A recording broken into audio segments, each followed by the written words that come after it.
Good morning, good evening and good afternoon. मेरी best wishes हमेशा आपके साथ हैं। अगर आप इस वीडियो को मॉर्निंग में देखें तो गुड मॉर्निंग, इवनिंग में देखें गुड इवनिंग, और अगर आफ्टरनून में देखें तो गुड आफ्टरनून। जैसे कि आपको पता है, हमारा चैप्टर चल रहा है socialism in Europe and Russian revolution. इसमें हमने पढ़ा फरवरी रिवोल्यूशन के बारे में, उसके इफेक्ट्स के बारे में, अक्टूबर रिवोल्यूशन के बारे में। आज हम इफेक्ट्स ऑफ अक्टूबर रिवोल्यूशन के बारे में पढ़ेंगे। इसमें पहला पॉइंट है the effects of the October Revolution.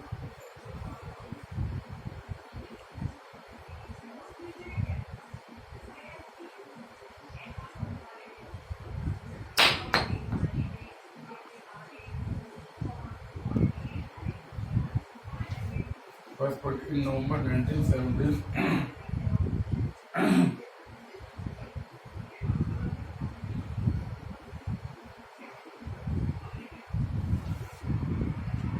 most of the industry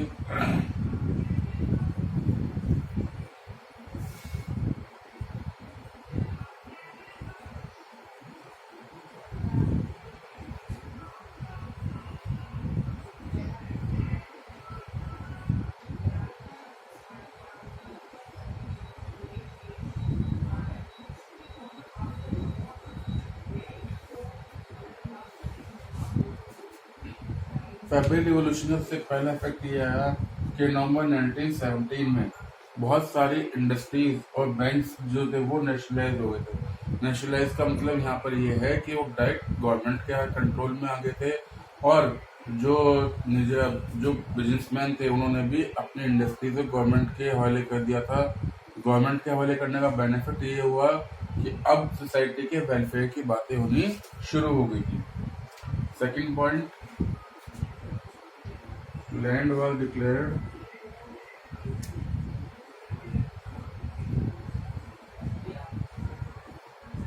social property.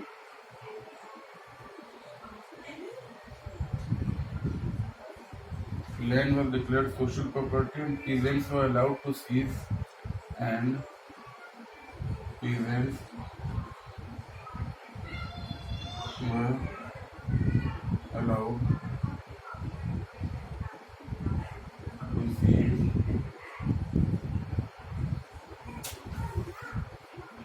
to seize the land of the nobility.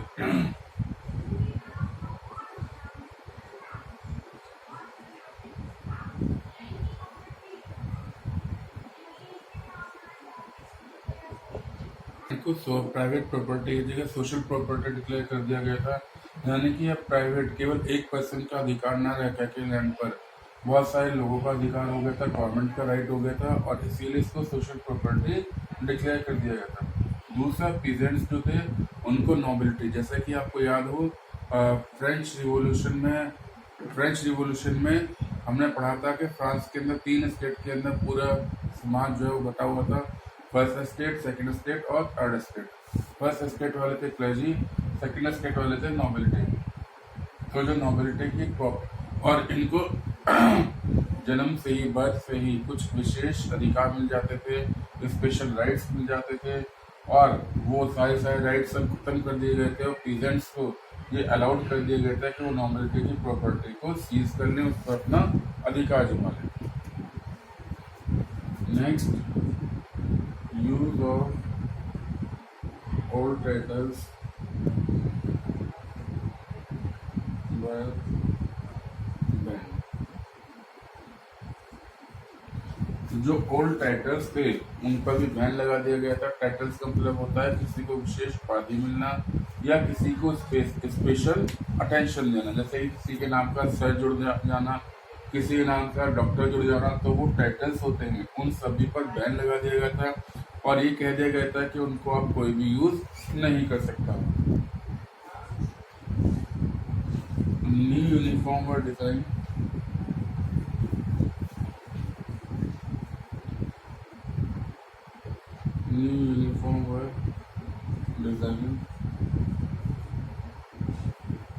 For army and official.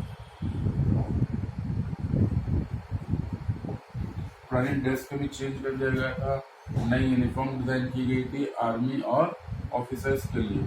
Total changes हो गए थे, जिसके अंदर आर्मी की ड्रेसेस से, यूनिफॉर्म से लेकर के उनके वेपन्स वगैरह तक सभी में चेंजेस कर दिए गए थे। और इसीलिए जो आर्मी के सोल्जर्स की पुरानी यूनिफॉर्म थी उसके अंदर भी चेंज कर दिया गया था। रशिया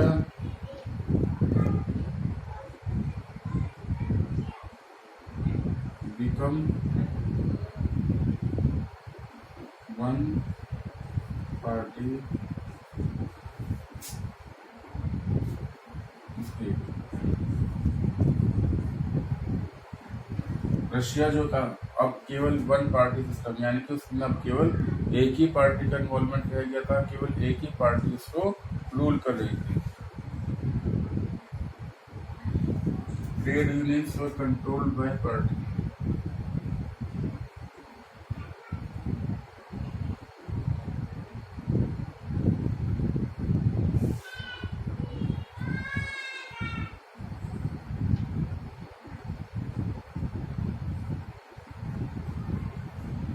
और जो ट्रेड यूनियंस ने, जो फैक्ट्री के अंदर, इंडस्ट्रीज के अंदर यूनियंस बनी हुई थी, वर्कर्स की अपनी यूनियंस बनी हुई थी, उनको भी पार्टी ने अपने कंट्रोल में ले लिया था। उन सभी पर पार्टी का अधिकार हो गया था।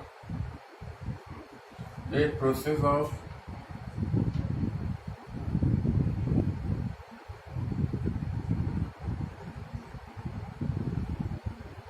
centralized planning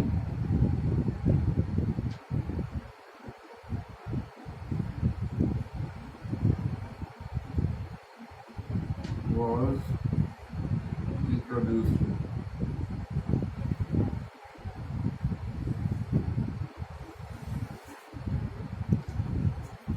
This led to economic growth।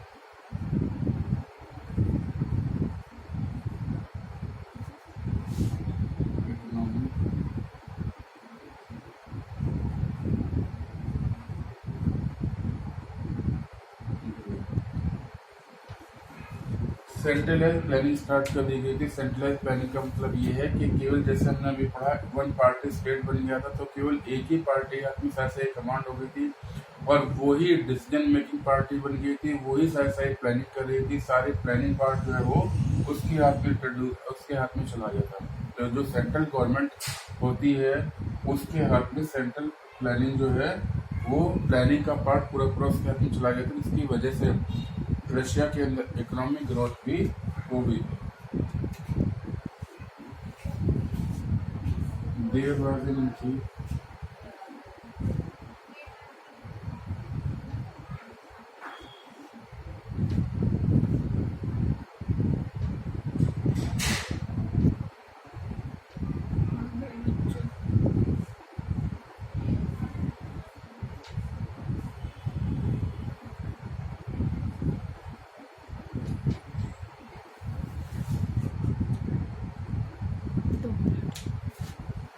और इकोनॉमिक ग्रोथ होने की वजह से इंडस्ट्रियल प्रोडक्शन में भी इंक्रीज हो गया था। इकोनॉमिक ग्रोथ, क्योंकि आपको पता है जब इंडस्ट्रियल ग्रोथ होती है, गुड्स और सर्विसेज का प्रोडक्शन ज़्यादा होना शुरू हो जाता है, तो कंट्री के अंदर ऑटोमेटिकली ग्रोथ होनी शुरू हो जाती है। तो जहाँ इकोनॉमिक ग्रोथ हुई उसके पीछे रीजन यही था कि जो इंडस्ट्रियल प्रोडक्शन था वो इंक्रीज होना शुरू हो गया था। नेक्स्ट, a new external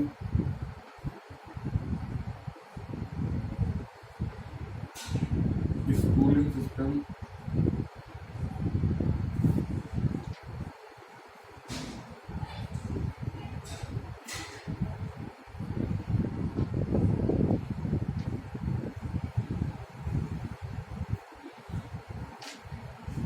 हर जगह रिफॉर्म हो रहे थे, हर जगह सुधार हो रहे थे, तो स्कूल भी उससे अलग नहीं हो सकते थे।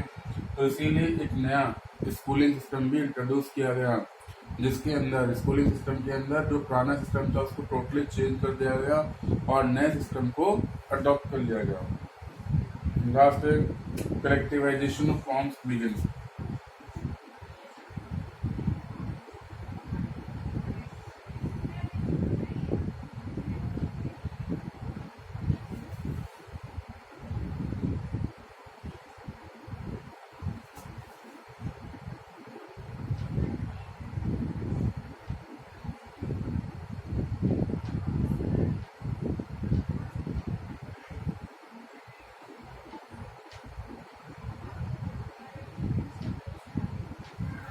कलेक्टिव फार्मिंग भी स्टार्ट हो गई थी फार्म्स की, और सब लोगों ने इकट्ठे खेती करनी शुरू कर दी थी। चलिए चैप्टर कंप्लीट होता है।